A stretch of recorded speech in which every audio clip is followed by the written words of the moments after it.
Thomas Weather. The Rich Thomas Weather Network, brought to you by these fine sponsors. Hear Rich's forecast hourly on these Blue Water Broadcasting radio stations.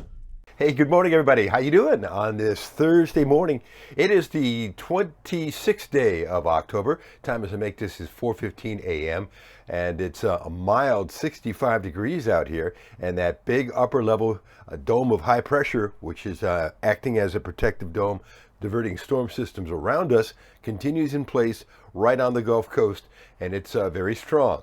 So temperatures today will be back into the above normal range. We had 83 yesterday. I've got us around 84 today, and I think we'll be in the mid 80s Friday, Saturday, Sunday.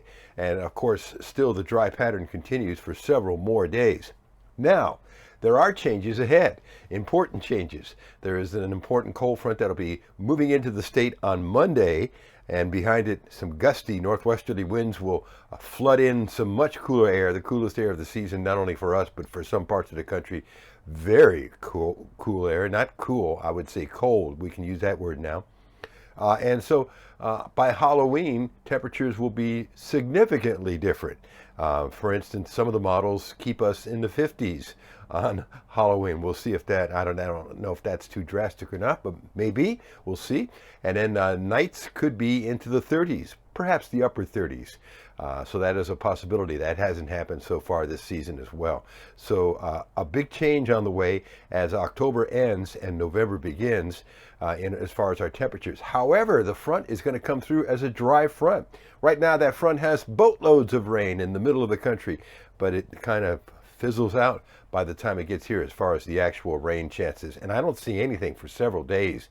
I mean, there could be, if you want to look way out on the GFS, and that's always dangerous, maybe there'll be some excitement on my birthday on November 8th. It shows some rain coming into the state, but you don't ever trust the GFS 330 hours into the future.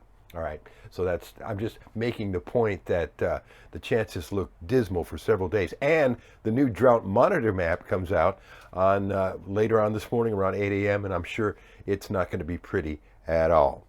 So there you go. You're up to date this morning. There'll be another update for you first thing tomorrow morning. If you're watching on YouTube, there's instructions on how to get to our blog with all the great graphics that are below for everybody else on our website, on Facebook, on what used to be called Twitter. I know. Why did he change it to X? I don't know. And also on our on our free weather app, which is available in the App Store. Just search Rich Thomas Weather. It's award-winning. It really has won some awards here in the state of Alabama. So otherwise, everything's normal this morning. Live on the radio, 6 to 9 on News Talk 93.1, WACV. And I think that's it. Your forecast whenever you want it, of course, across the dial on 8 radio stations. That would be the Blue Water family of stations. All right, it's going to be a beautiful day today. I'll see you later.